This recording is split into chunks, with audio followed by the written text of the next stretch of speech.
So I guess we're going to start now. Thank you all for being here, first of all. And I'm going to start with giving like a very brief introduction on what Chisenhale is. And I'll sum it up this way. So Chisenhale Gallery has launched more Turner Prize nominees than any other institution in Britain. 26 artists who had their first major show in a converted factory in East London. I invited Edward غيلمان here because I believe independent spaces like Chisenhale are essential. They take risks commercial galleries won't. They support experimentation that larger institutions can't. And right now, as Abu Dhabi builds its own cultural infrastructure, understanding how spaces like this sustain themselves matter. I'm Lطيفة bin Hamouda, and I'm delighted to welcome my good friend, Edward غيلمان, director of Chisenhale Gallery. And I'm going to start with a very broad kind of question. How has Chisenhale developed its model for supporting risk and experimentation? And as the new director, how do you envision building on this legacy? First of all, thank you so much for the invitation, Latifa. I want to begin talking today about an idea of trust, and I want to center as much of the conversation today in an idea of feelings and sensibilities and the knowledge that emerges between people as opposed to above people. For me, as someone, I've run organizations since I was around 23, and I think that is foundational to what we think of as relevant and meaningful institutional practice. And I'm going to talk about trust not as just an interpersonal ethic, but as a structural principle for how we work with stakeholders at large, be it artists, audiences, or participants.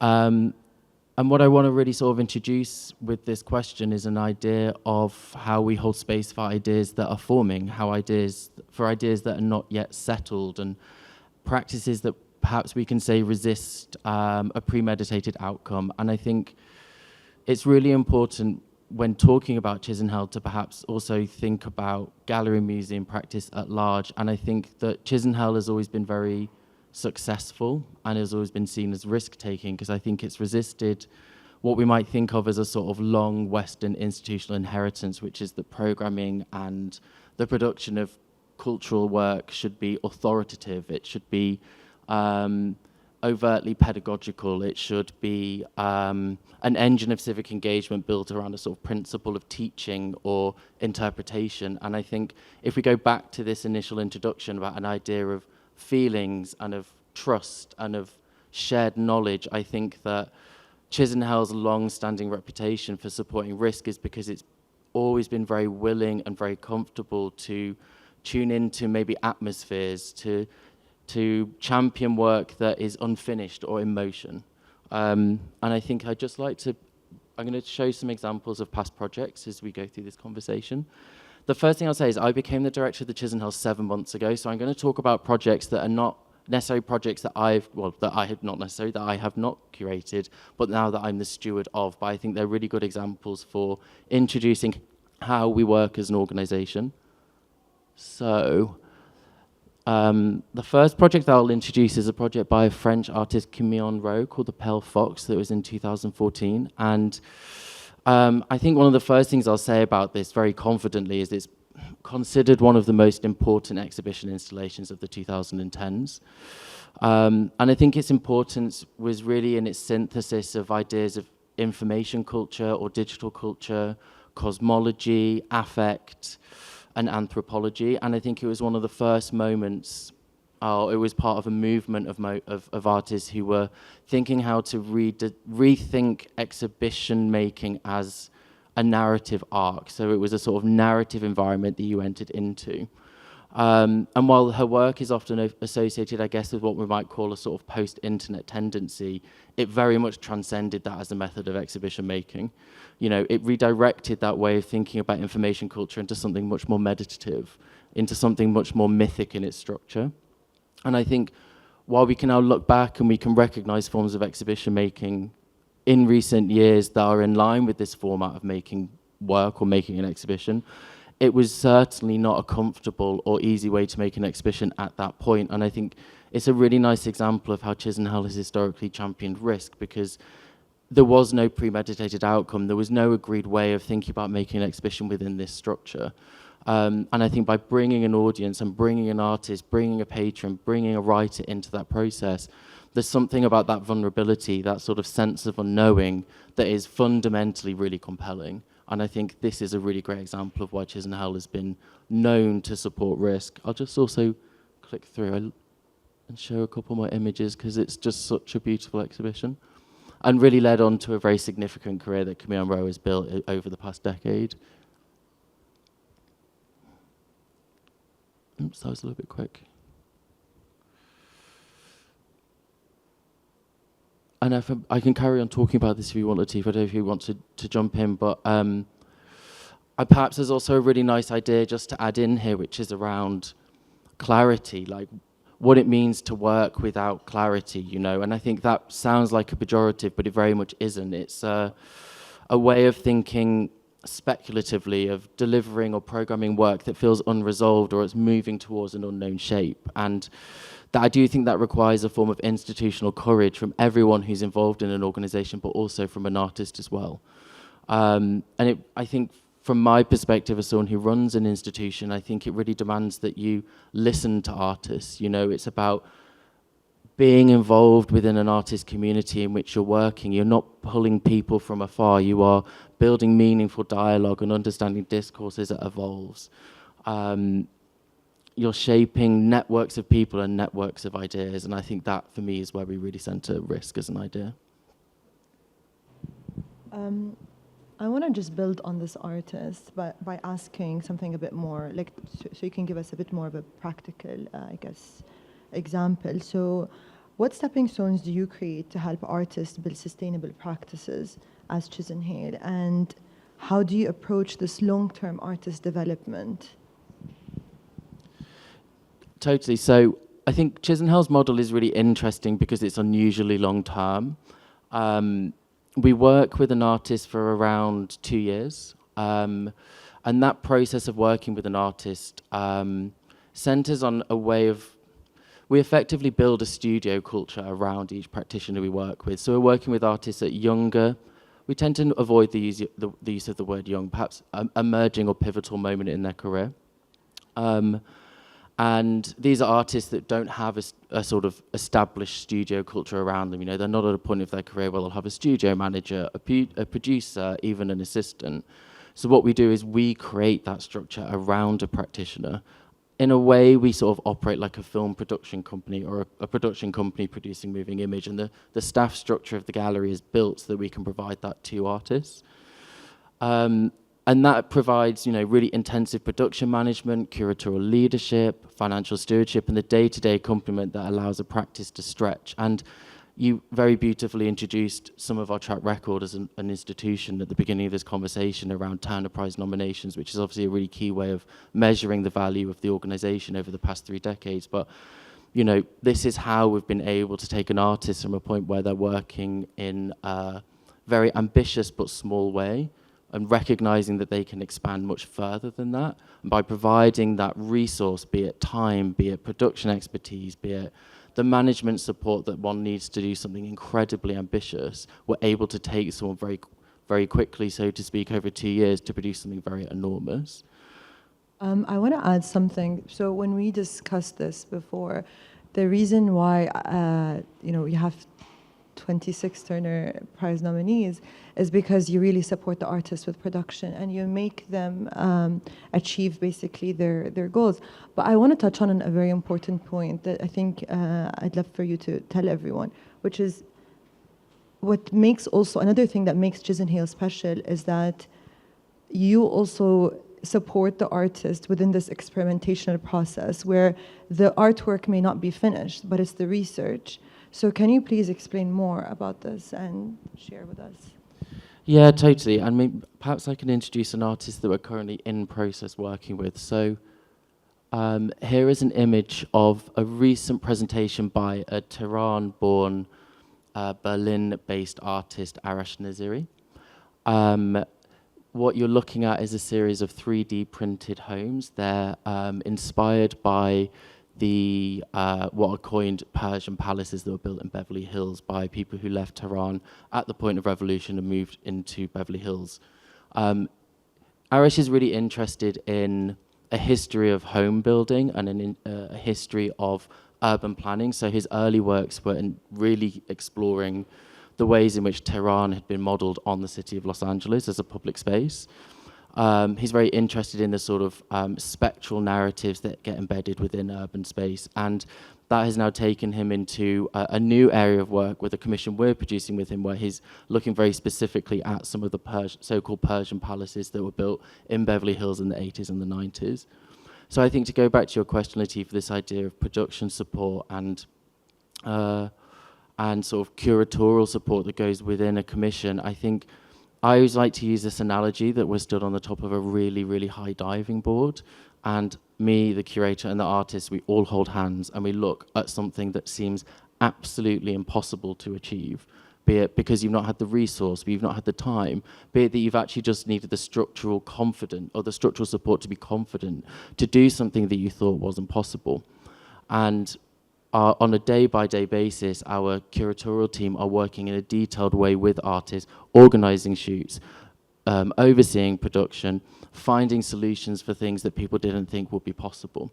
And I think through that, we're able to take people on a really, really, really long journey. So I think looking at these projects with Arash, there's just some really beautiful images. I think we'll talk a little bit in a moment about how we identify artists, and I think we'll talk more about exhibition making in there. But the thing I'll just introduce here is that, you know, Arash as a practitioner is really interested in the ways in which we think about the presentation and experience of moving image. And he thinks about it in a deeply sculptural, deeply spatial way. You know, he doesn't produce video to present on screen. He's interested in it more as a wider experiential output of a piece of work. And these, you can see here, he's produced these tiny little video screens that present aspects of video. And these have been built on a history of him producing film about Tehran, that I'll just show you here, which in an early stage of his career was a more sort of formal approach. And I think with us, we're really beginning to think about how we can be more three-dimensional in that, like how the presentation of a video can be a sort of exhibition experience in and of itself. How sound can be more three-dimensional, how you can think about an exhibition experience that is not so linear or not so stereo. Yeah, I think also one of the things that makes Chisenhale special is that the artists that you show at the gallery are always pushing the boundaries to what the medium is. And you see this very clearly with Arash, and I think also the other examples that you're going to give. So what are the other examples that you can give us to this pushing the boundaries moment? Mm-hmm. Okay, so I think in terms of how we think about how we select artists and how we think about this idea of boundaries, I think it's really important just to give a bit of context to the type of exhibition making or the methods of making that we've historically been very engaged in. So I'm going to make a distinction that initially might seem vague between an idea of making an exhibition and exhibition making as two very distinct logics. And within contemporary art, there's a very long lineage of thinking what the structure and format of an exhibition might be, perhaps beginning in the 1960s when we see artists begin to think through an idea of a sort of dematerialization of an artwork. So a moment when we move away from an artwork simply being a painting or a sculpture that's presented on a wall or a pedestal towards an artwork being an idea, a strategy, an action. And I think there's a really important sort of lineage within that, also moving into forms of institutional critique that Chisenhale Gallery has been very, very committed to very, very long term, as well as through more research-led and process-based works. And I think that when we look for artists and when we select the people that we work with, I think what we're fundamentally interested in is finding artists who understand that exhibitions are not simply containers for work. They're not rooms that we put works into. Instead, they're engines for generating knowledge, friction, and encounter. We think about confrontation a lot, not as a pejorative, but as something that's deeply, deeply generative. And our commissioning seat sits very deliberatively, within this history of exhibition making. And, you know, while we do look for people who make artworks that are discreetly or independently beautiful or interesting, and I do think that matters, but I think what we're looking for is something else that guides our program, which is artists who are fundamentally rethinking what an exhibition can do and what an exhibition can look like. Yeah, and I think that obviously changes the audience. So what would you say from that perspective? What are you trying to achieve, or let's say provoke the audience with? I think it's about bringing people into a forum of critical thinking, you know. I think it's about transforming this expectation that art is about spectatorship. And I think what Chisenhale offers through its investment in a form of conceptual exhibition making is a way to participate with an ongoing and evolving forum. So the production studio, the analogy that I gave at the beginning of the conversation, isn't just about us as curators, it isn't just about us as staff, it's actually about audiences at large. It's like, what does it mean to come into an organization and experience something that is in motion, something that isn't fixed? We can show the example Yes. that I love so much. So just click through some of these images.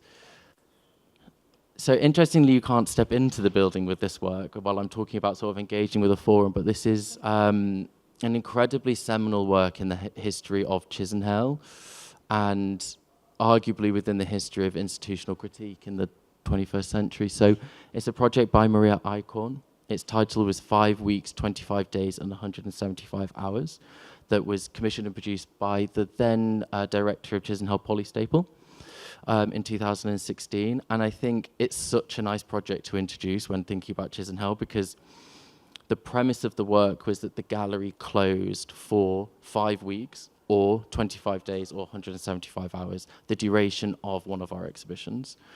So again, it sits very much within the lineage of institutional critique, and the work itself was that the gallery closed and every single member of staff could not work for those 5 weeks or 25 days or 175 hours. And I think really to sort of unpick what was happening within this work as a sort of introduction to it as a project, it's very dense. I think we could talk about this for 2 hours, but it effectively transformed an institutional labor into a primary artistic medium. You know, instead of producing an object or an image, what Maria did was produce time. She produced an absence of time and a temporary halt in the institution's functioning. And at that sort of moment in 2016, there was a lot of, you know, traction of thinking about like what artistic labor meant, what sort of post-Fordism meant, and how people were really rethinking what the rise of working online meant for artists. And what this project did was expose an invisible labor that makes exhibitions possible and redefined fundamentally what an exhibition could be in a deeply conceptual and very confident way. Yeah, and I'm always interested from the audience perspective. Would you please tell us more regarding that? So I wasn't present for this, but the project launched with a symposia. I think there was 2 or 3 speakers, in which a series of ideas were unpacked around labour, around institutional practice, and I think it was a really divisive project in some respects, and I think that's probably where it was its most successful. You know, I don't know how many people here spend time in London, but London is a complex space in terms of geography. It's massively overdeveloped. There's a real lack of cultural space. There's, over the past 15 to 20 years, there's been a massive demise in forms of cultural space, from artist studios through to nightclubs, which are obviously very prominent in London's history. And I think that access to cultural space is contentious in many ways, like who gets access to it and who doesn't. And I think that closing a space, for me, was a really interesting way to articulate or perhaps permeate an aspect of that conversation in a really focused way, because it heightened that lack of availability of space in some ways. And I think it likely divided some people around, perhaps it was somewhat divisive in thinking like what a closed or non-closed space should be, you know? I love the idea of a closed space. So before meeting you, I often heard that showing at Chisenhale signals an artist is set to become a major name. So walk us through the selection process. How are artists discovered, researched, and chosen? Yes. So I think that our process begins long before any formal invitation. We spend really extended periods of time researching, talking to artists, talking to peer curators, seeing early performances, reading artists' writings, watching how ideas shift over time. And perhaps this is a nice way to link back to the introduction around sensing when a practice is ready to enter into a new phase. And I think often an artist comes into our periphery and we see the discourse and the formal process of making evolve over time, and we're interested in someone, but it's about really waiting for that moment to be right when we know that with the right resources, the right staffing, everything we were just talking about earlier in the conversation, can enable them to take really significant leaps in their work and really reconfigure their practice. And again, in thinking about this idea of exhibition making, what we're not interested in is working with an artist who's made a really interesting painting but might want to make 10. That's not what we're really invested in. We're invested in, artists that really are ready to test the limits of what an exhibition can be, what narrative means, what, challenging inherited historiographies of exhibition making. Oh, we've lost our pictures.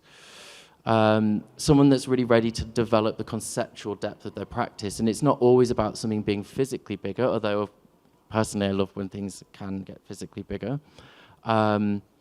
It can be like Maria's project, where the conceptual depth of it can get so much deeper. So I think we look for different registers of potential growth. There's actually two projects I wanted to look at in contrast to one another. Can I put this back on like this? Oh no.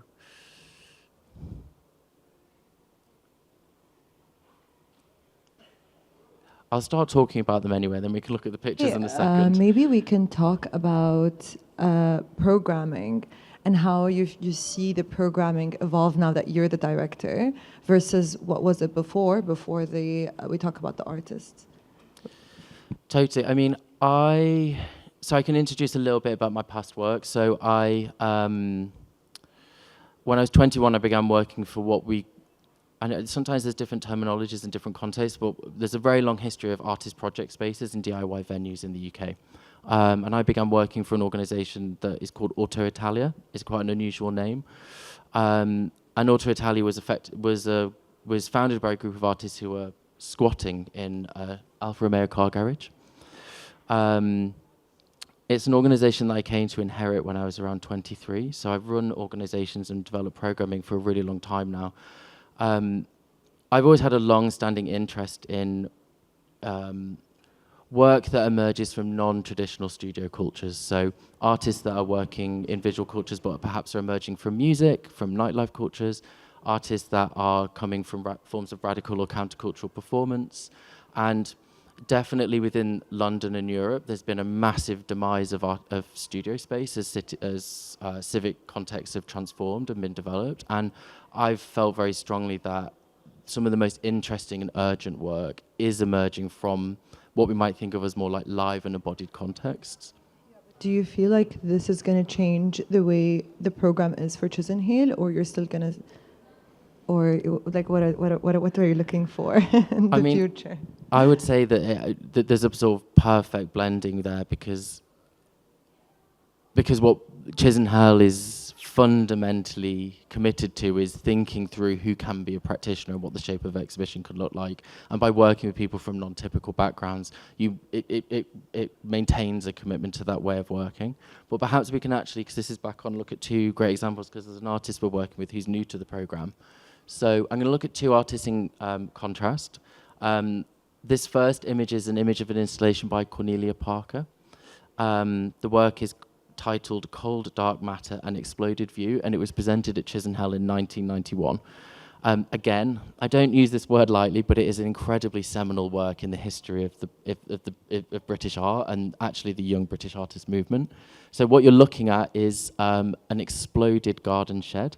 Cornelia worked with the British Army. I don't know how she convinced the British Army to do this, but she convinced the British Army to help her blow up a garden shed. The garden shed was then re-hung in the gallery with a single light bulb in the centre. That's the shed being blown up.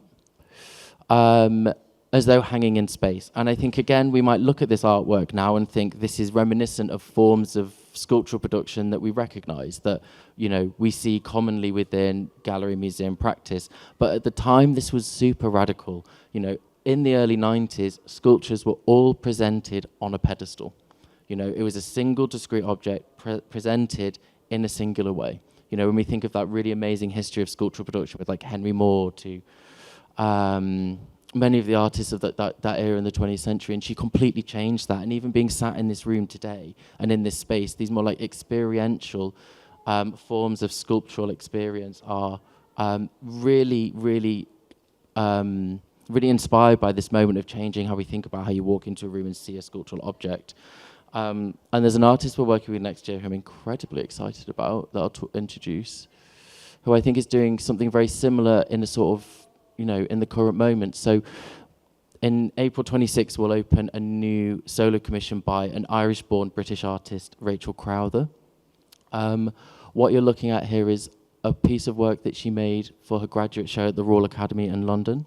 It's an antennae installed onto the roof of the building, and it had a scanner installed in it. And it scanned a 10-kilometre radius and picked up radio broadcasts and brought those radio broadcasts into the gallery. But as soon as someone would pause to breathe, to wait for a response, when it was picking up signal, it would then scan. So it was very frenetic, like almost schizophrenic. It picked up a lot of air traffic control, local police, and a lot of what we call G4S security agents in London, which is a private security company that provide detailed on-site security in private spaces. And there's a lot of that in West London. So that ephemeral media of sound and the way in which it was imbued with an idea of power, the way it was imbued with an idea of economy, was dealt with as a sculptural medium. And I think looking at Rachel in contrast to Cornelia is really interesting in that Rachel is now really at the vanguard of thinking through like what a sculptural practice can look like, and how sculptural media that is ephemeral can really open up ways of thinking about like failures of or complications in types of state apparatuses or bureaucratic systems that may collapse and not actually service the systems that they're designed to support. And I think, going back to your initial question at this moment, Latifa, I think this is what we look for in artists, and this is how we try and recognize talent. It's artists that are really rethinking what the format of an artwork really can be, and asking questions that are really complicated and perhaps at times even confrontational. And I do see the similarities between both, because they both somehow use the military as collaborators, let's say, but also they're pushing the boundaries to what sculpture could be, with either it's installed in a certain way or as a sound, or. But also, I would love for you to explain a little bit more to why it looks, because it is an unusual set of TV almost. Yeah. So the screen is installed in what's called a piece of anti-ligature furniture. Rachel, before she went to the Royal Academy, was working in social care, and very specifically working with young women who'd been involved in gang violence and had been through the prison system as a result of it. And I think that Rachel became really interested in what we might think of as like a really complicated relationship between care and control, and perhaps how spaces of care or spaces of repair are actually deeply flawed and and there's a sort of deeply coercive nature to them. And an anti-ligature piece of furniture is often found within prisons, within incarcerated living spaces, and they're designed so that someone can't harm themselves. So ligature meaning the neck. So this is a really common piece of furniture you would find in a prison, I think globally, in that the television is locked within a case that you can't harm yourself with, or you can't use it to harm someone else. Do you have more examples of her work that you can show us today? Yes. So this is the work installed. So you can see on the right, that's the radio transmitter. And this is another piece of work that she presented at the Royal Academy. It's a coffee machine that you see all over the world. Rachel was really interested in this work because, and you don't see it in this image, but on the sides and on the front was printed branding. And the printed branding has a logo of the company who produce and distribute the coffee machines, and that's a company called Serco. Serco have a dual role. They both produce some of these commercial hospitality products, and they're also the private company that is used to staff prisons in the UK. And the image on it says Serco take a break, with a sort of nice picture of a leaf. And I think it was really interesting to Rachel, this sort of deeply complicated use of branding and image associated with a company that has a really, really poor track record in relation to care, very simply, in spaces where people demand and require support and care.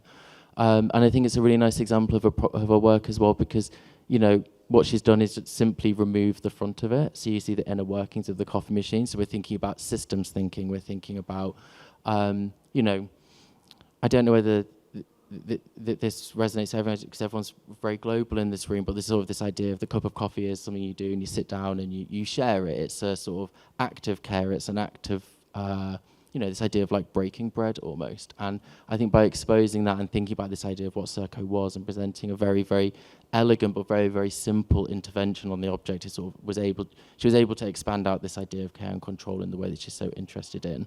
And you also just mentioned something that I'll just say very quickly, in that the work that she's producing for the show is centered on a very rare pedagogical object that's been bought at a military auction in the UK.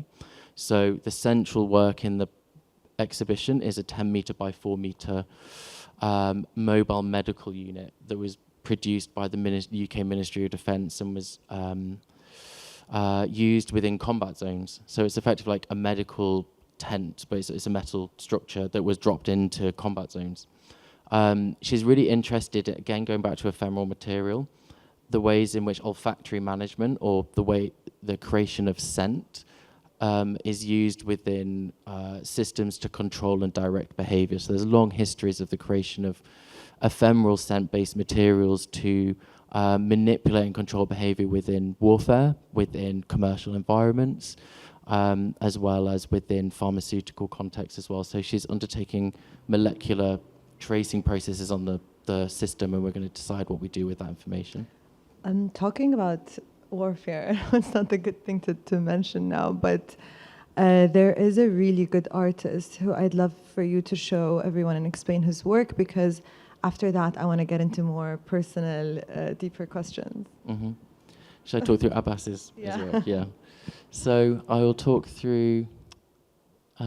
this is an amazing film by Hito Stahl, who everyone will know very well. Her first major film commission which was at the Chisenhale, but I'll skip through to the work you're talking about, Lطيفة. Just going to let me go through. Oh, there we go. So this is a work by, actually, again, an Iranian Canadian artist, Abbas Akavan. I'll just pull up a few notes on his work. So what you're looking at is this large-scale sculpture installation has two components. I'm sorry it's a little low res. I had to minimize the size of my file to upload it, and it seems to have come out a little grainy. But there's two components to this installation. So the first is what is effectively a chroma key green infinity curve, like what you'd use within a film production or in a fashion photo shoot. The idea being that you can digitally cut out the green and replace it with any background. So it's very evocative of an idea of like film and image production. On top of it is a series of cob sculptures, cob being a material that's used within home building, particularly across areas of Southwest Asia. That is a combination of clay-based mud and straw.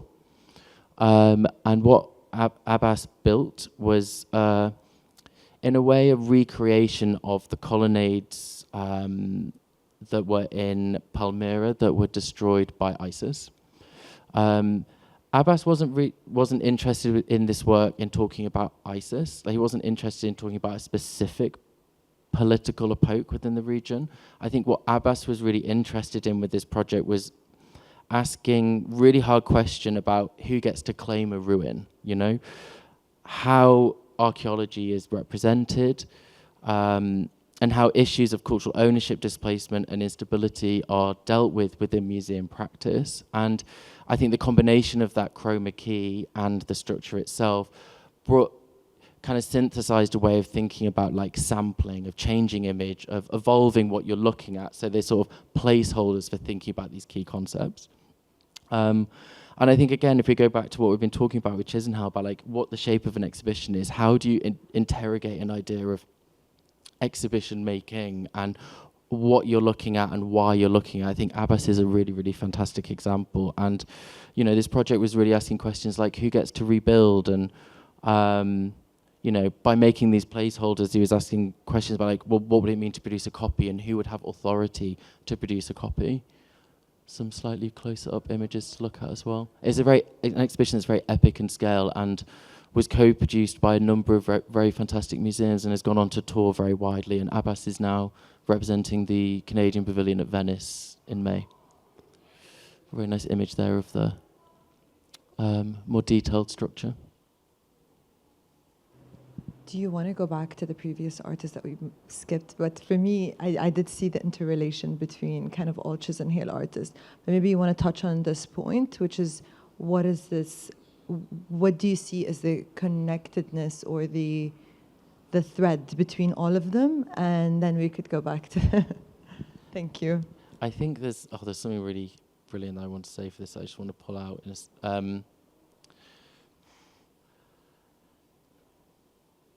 Trying to think how best to say this. So I think when we make exhibitions and when we look at all of these examples, what we're thinking about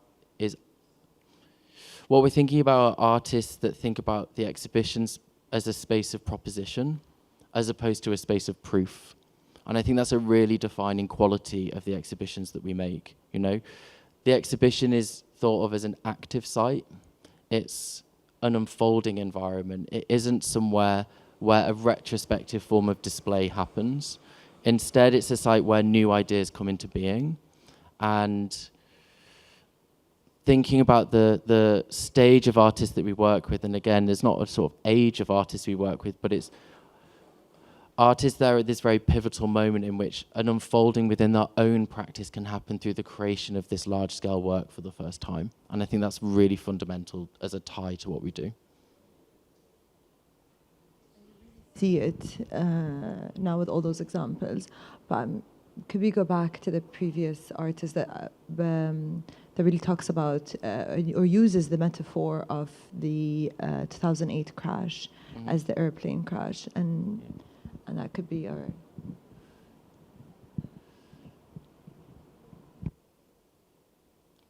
So I feel like Hito's style needs no introduction. However, Hito is a German filmmaker and philosopher. I'd personally argue one of the most important artists of a generation. And her film that was produced for Chisenhale in 2010, titled In Free Fall. It was her first major film commission for an institution, I believe. The film deals with the 2008 financial crash. And the way that it deals with it is using the idea of a plane crash as an analogy. So as the film begins, a series of collected pieces of video are compiled. They include airline safety videos that you see when you're on a plane, real footage of planes crashing, as well as a lot of clips from mostly Hollywood cinema of planes crashing as well. And that metaphor of crash is used as a narrative arc within the film. Hito is now widely recognized as one of the most important critical thinkers on ideas of globalization, again, information systems or digital culture. She speaks and makes very largely on military technologies as well. Something that has occurred a few times in today's conversation, and perhaps as a sort of overhead for all of that, a way of thinking about how we consume, produce, and share images. And I think this was a really important project for Hito's career because it really sort of set a formal as well as conceptual template for thinking about how collage interviews, image fragments, cinematic tropes, and large sections of her own narration as she performs within the film herself. Could form a new method of artist moving image making, and she's been very, very, very influential in redefining what a moving image work can look like. And I think that the way I'd sort of describe that as a sort of bringing together a cinematic form and critical theory. And I think we see this as a method of artist moving image making quite widely now, but Hito was really at the sort of beginning of that. And I think this work is really groundbreaking because it really sort of shifted attention from thinking about images as something of representation, and instead thinking about images as being a material that makes a sort of condition for thinking possible. And they're also just really fabulously fun as well. Yeah, and I think it was very satirical, but like, you know, same time talking about something that's very important. So, Edward, I want to a little bit shift away from the artists of Chisenhale in their previous program and talk a little bit about you. For me, just personally, through our conversations that we've been having, you told me, and I also heard that you have a reputation for fundraising success and your expertise in that. I wonder, how do you balance artistic integrity with financial sustainability, especially in today's environment? So I think the way that I always think about this is two ways. When you run an organization, you have to have a singular artistic vision. You have to feel really confident in what you want to make and why. However, the way in which that is then articulated has to give room and space for others. So the way that I've always thought about myself as someone who has led institutions or perhaps has built a career as an institutional leader has been structured around this idea of running what we might call a learning organization. And a learning organization, this is not exclusive to a cultural organization or gallery. You see this across business, particularly in technology and innovation. Learning organizations are those that are structured so that everyone within the organization is constantly engaged in a process of learning and transformation. It means every member of staff of every level of your organization is contributing to a form of shared learning. And I think that it's a really fundamental, I keep using the word fundamental today, but for me, it's always been a really important logic, because when you run an arts organisation or an arts institution, you know, we're 15% government funded. So 85% of our funding comes from grant-giving bodies. Chisenhale is very largely privately funded through individuals and trusts. You have to create ways for people to feel a sense of belonging and meaning within your work. And the way that you do that is by thinking really deeply about data and insight. And I don't mean that we, like everyone we speak to, we get them to fill in a sort of feedback form. It's about thinking about knowledge and insight in a really broad way. So forms of quantitative data, of course, but also qualitative data. It's about having quality conversations with people you want to involve within your organization and gaining an understanding of how they want to be a participant within the world that you're creating.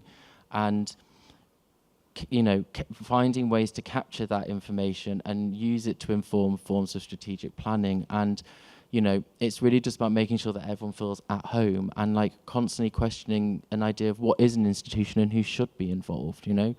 Like, can we engage technology companies in our work? Can we engage more young donors in our work? And if we're going to do that, how do we make them feel welcome and how do we make them feel involved? And creating processes that make those people feel like they're valued and that their contribution to the story makes sense.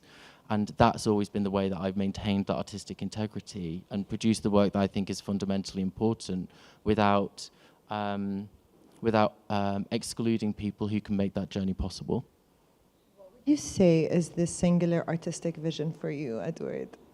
At the moment, I'm quite obsessed with this idea of confrontation and thinking through what confrontational can mean in a positive way. And I think we often think about confrontation as a pejorative. You know, we want to make galleries and museums welcome to people so that everyone wants to come and participate. But I think that it's really important that we have spaces in society that people can come together and like find something difficult, you know, whether it's because they're new to it and they don't understand everything that's being presented to them, whether it's a concept or a format of making that people don't quite know if they agree with it yet. And I think that making sure that the work they produce doesn't feel safe and feels comfortably confrontational in a way that still centers equity, that still centers, you know, equality of participation is again really, really important to me, and that's what I'm thinking about a lot at the moment. What advice would you offer younger institutions building relationships with patrons, and why is supporting independent spaces so important right now? But also, what I want to add is something that we talked about, is that this lack of, let's say, right now, of younger patrons or more patrons involved, rather than collecting, we see now happening more and more. But what would you say is the best way to also engage, on the other hand, younger patrons? I think this is something that a lot of people who run institutions are thinking about at the moment, because cultures of philanthropy are definitely changing. And the generation of philanthropists who are what we may think of as later in their careers at the moment, their children or their grandchildren who will be taking over the reins, or even new people that are coming into the arena from families that don't have a history of philanthropy, expectations are definitely different. And the way that I've been thinking about it, this is my own personal opinion, is that we've definitely seen a shift in what we might think of as commodity-based capitalism to experiential capitalism. So younger generations are not as interested in amassing objects. There doesn't seem to be as much of a focus on even collecting at the same scale as generations above. And societally, it seems that resources definitely being allocated, financial resources moving in ways to do with sort of experiential opportunities. And the traditional model of philanthropy is really based in the collecting model. It is really based in the relationships with the galleries and, you know, quite formally speaking, on having one's name on the wall. And I don't think that all young people don't want their name on the wall necessarily, but we are noticing a very big shift that's not very interesting to most young people. So the way that we've restructured everything at Chisenhale is to really think about community and like what it means to participate in an artistic community with curators, with artists, with other collectors, with other philanthropists, rather than I think traditionally it was all the philanthropists in the room together at a dinner and like talk to each other. You know, people want to be more embedded in something really meaningful and really authentic, and that's what we're offering people. Yeah, you see more and more people just wanting to make an impact, but also it's all about quiet luxury these days. So I want to ask a question, because when I come to see you in London, you're always talking about how East London is so happening and how the galleries in East London are great. But there's a perception that London has kind of lost its edge and some artists are leaving, and attentions are shifting elsewhere. How do you see this affecting the city's cultural landscape, and is East London still a hub for innovation it's known for?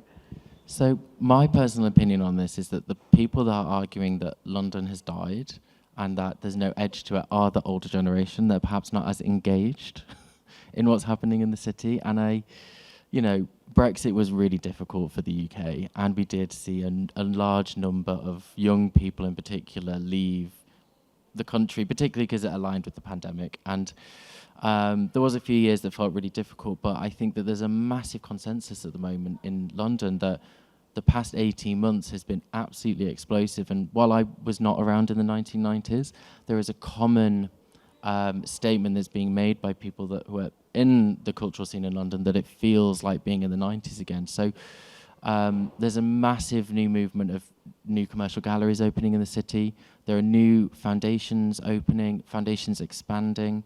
There are new people, younger people running institutions. And my experience of London, in particular East London, over the last 18 to 24 months has been that things don't feel so polarized. And I don't know whether it's this sort of economic stasis of like a looming depression brings, but people feel very supportive of one another, and there's a lot of cross-pollination. You know, I'm seeing and experiencing a lot of professional and social overlap with a new growing young fashion scene in London.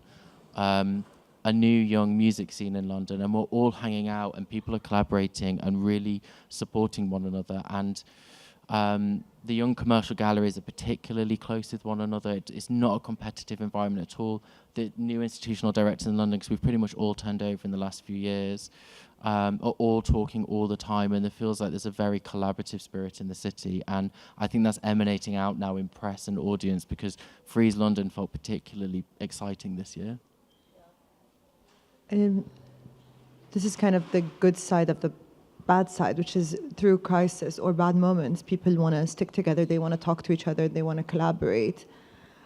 But talking about Freeze, we're really excited that Freeze Abu Dhabi is launching in 2026.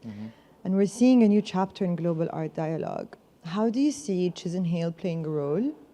What possibilities exist for collaboration between London nonprofits and the Gulf's art scene? I think that there's so much opportunity. I think that there's... I try not talk too much about history, and I think about this when I run an organisation. And while we've looked at key examples over the last 30 years, we don't structure our decision-making around what happened in the past.